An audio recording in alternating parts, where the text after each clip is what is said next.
ନମସ୍କାର। ଆଜି ରବିବାର ଡିସେମ୍ବର 28 ତାରିଖର ଶୁଣିବା ରାଶିଫଳ। ମେଷ, କର୍ମକ୍ଷେତ୍ରରେ କୌଶଳପୂର୍ଣ୍ଣ ବ୍ୟବହାର ଅନ୍ୟମାନଙ୍କୁ ଆପଣାର କରିବାରେ ସାହାଯ୍ୟ କରିବ। ପାରସ୍ପରିକ ଉତ୍ତମ ବୁଝାମଣା ହେତୁ ପାରିବାରିକ ଜୀବନରେ ଶାନ୍ତି ଓ ସ୍ଥିରତା ଅବ୍ୟାହତ ହେବ। ଅଫିସରେ ଜଣେ ବନ୍ଧୁଙ୍କ ଉପସ୍ଥିତିକୁ କେନ୍ଦ୍ର କରି ଝଗଡ଼ା ଲାଗିପାରେ। ଅନ୍ତରଙ୍ଗ ବନ୍ଧୁଙ୍କ ଅଶାନ୍ତ ମନ ଦେଖି ନିଜେ ଚିନ୍ତିତ ହୋଇପାରନ୍ତି। ବୃଷ, ସମସ୍ୟା ଲାଗି ରହିବା ଯୋଗୁଁ ଅଟକି ରହିଥିବା କାମର ଚିନ୍ତା ଆଜି ମନକୁ ଆନ୍ଦୋଳିତ କରିପାରେ। ଶିଳ୍ପ, ବାଣିଜ୍ୟ, ବ୍ୟବସାୟ ଓ ପରିବହନ ବେଶ୍ ଭଲରେ ଚାଲିବ। ପରୋକ୍ଷ ଶତ୍ରୁତା, ରୋଗପୀଡ଼ା ଓ ପାରିବାରିକ ମତାନ୍ତର ଜନିତ ସାମୟିକ ଚିନ୍ତିତ ରହିବେ। ସ୍ୱାସ୍ଥ୍ୟରେ ଉନ୍ନତି ପରିଲକ୍ଷିତ ହେବ ଏବଂ ଆର୍ଥିକ ସ୍ଥିତିରେ ସୁଧାର ଆସିବ। ମିଥୁନ, କର୍ମକ୍ଷେତ୍ରରେ ନିଜ ବନ୍ଧୁମାନଙ୍କୁ ଆପଣେଇ ନେବାରେ ସମର୍ଥ କରାଇବ। ବିଭିନ୍ନ ଯୋଜନା, ସାଂଗଠନିକ କାର୍ଯ୍ୟ କ୍ଷେତ୍ରରେ ଅନୁକୂଳ ବାତାବରଣ ସୃଷ୍ଟି ହେବ। ଭୁଲ ବୁଝାମଣା କାରଣରୁ ପରିବାର ଭିତରେ ସମ୍ପର୍କ ହାନି ଫଳରେ ଚିନ୍ତା ପ୍ରକଟ କରିପାରନ୍ତି। ପ୍ରତ୍ୟେକ କ୍ଷେତ୍ରରେ ସଂଯମର ଅଭାବ ଓ ଯାତ୍ରାର ଧନହାନି ଦୁଶ୍ଚିନ୍ତାର କାରଣ ହୋଇପାରେ। କର୍କଟ, ଯାତ୍ରା ସମୟରେ ନିର୍ଦ୍ଦିଷ୍ଟ ସ୍ଥାନରେ ଅପେକ୍ଷା କରିବାକୁ କହିଥିବା ବନ୍ଧୁଙ୍କୁ ନ ପାଇ ବ୍ୟସ୍ତ ହୋଇ ପଡ଼ିବେ। ପରିବାରରେ ପୂର୍ବ ସମସ୍ୟା ସମାଧାନ ହେବାରେ କୌଣସି ନୀଚ ଜାତିର ବ୍ୟକ୍ତି ମୁଖ୍ୟ ଭୂମିକା ଗ୍ରହଣ କରିପାରନ୍ତି। ସଭା ସମିତିରେ କାହା କଥା ସହ ଅନ୍ୟ କାହାର କଥା ନ ମିଶିବା ଫଳରେ ଆଲୋଚନା ଅମୀମାଂସିତ ରହିବ।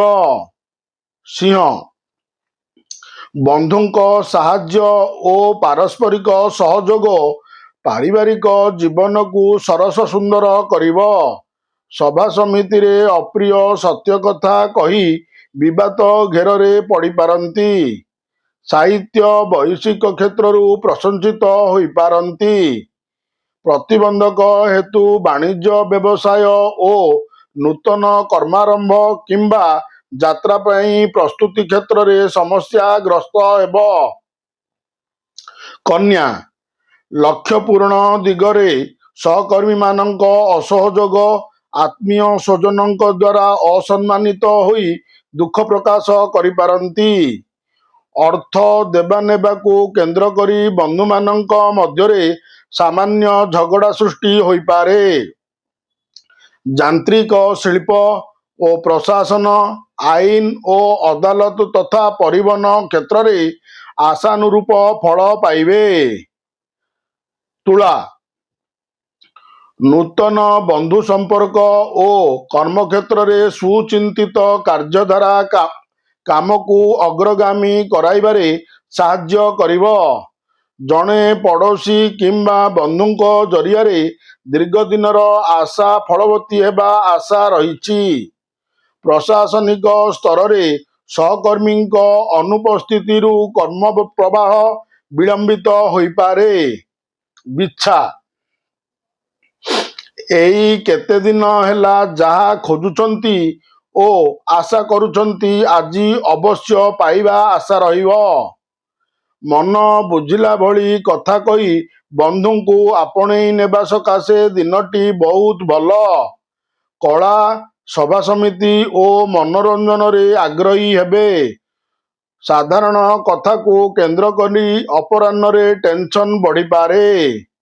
ଧନୁ, ବହୁ ଦିନରୁ ଚିନ୍ତା କରିଥିବା ଯୋଜନାଟିକୁ କାର୍ଯ୍ୟକାରୀ କରିବା ସକାଶେ ମନ ବଳାଇ ପାରନ୍ତି।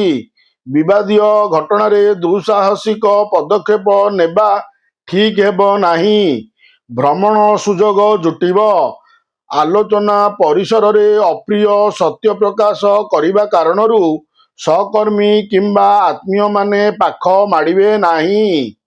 ମକର, ଦୈହିକ ଅସୁସ୍ଥତା ମାନସିକ ସୁସ୍ଥତାକୁ କ୍ଷୁଣ୍ଣ କରିବା ହେତୁ କୌଣସି କାମରେ ମନ ଲାଗିବ ନାହିଁ। ପ୍ରିୟଜନଙ୍କ ଅନୁପସ୍ଥିତି ମନରେ ଗଭୀର ଦୁଃଖ ଦେଇପାରେ। ପାଖ ପଡ଼ୋଶୀଙ୍କ କଥାରେ ପ୍ରଭାବିତ ହୋଇ କୌଣସି କାମ ପାଇଁ ଆଗଭର ହୋଇପାରନ୍ତି। ଆର୍ଥିକ ସ୍ଥିତି ମନ୍ଦ ନଥିଲେ ମଧ୍ୟ ଋଣ ପରିଶୋଧ କରିବାରେ ପଛେଇ ଯିବାକୁ ପଡ଼ିବ। କୁମ୍ଭ, ଆଜିର ଯାତ୍ରା ଶୁଭ କାର୍ଯ୍ୟାରମ୍ଭ, ସତ୍‌ଚିନ୍ତା ଓ ଶୁଭ ଭାବନା ମନରେ ଭାବାନ୍ତର ସୃଷ୍ଟି କରିବ। ସାମାନ୍ୟ କେତେକ ସାଧାରଣ ଅସୁବିଧାକୁ ବାଦ ଦେଲେ ଦିନଟିରେ ବହୁତ ଭଲ କାମ କରିବେ। ପରିବାର ମଧ୍ୟରେ ଛୋଟ କଥାକୁ ଧରି ବସିଲେ ଅଶାନ୍ତିର ମାତ୍ରା ବଢ଼ିବା ବ୍ୟତୀତ ଲାଭ କିଛି ହେବ ନାହିଁ। ଯାତ୍ରାରେ ଜିନିଷପତ୍ର ପ୍ରତି ସତର୍କ ରୁହନ୍ତୁ। ମୀନ, ବନ୍ଧୁମାନଙ୍କ ହସ୍ତକ୍ଷେପ ଫଳରେ ଘରର ଅଶାନ୍ତ ପରିବେଶ କେତେକାଂଶରେ ଶାନ୍ତ ପଡ଼ିବା ଆଶା କରାଯାଇପାରେ। ଆଗାମୀ କାଲିର ଯୋଜନା ପ୍ରସ୍ତୁତ କରିପାରନ୍ତି। ବାକି ରହିଥିବା ଅର୍ଥ ଆଦାୟ କରିବାରେ ସକ୍ଷମ ହେବେ। ତଥାପି ବାକ୍ ଅସଂଯତ ଯୋଗୁଁ ସୁସମ୍ପର୍କ ବ୍ୟାହତ ହେବାର ଆଶଙ୍କା ରହିଛି। ବ୍ୟବସାୟରେ ଲାଭ ମିଳିବ। ନମସ୍କାର, ଜୟ ଜଗନ୍ନାଥ।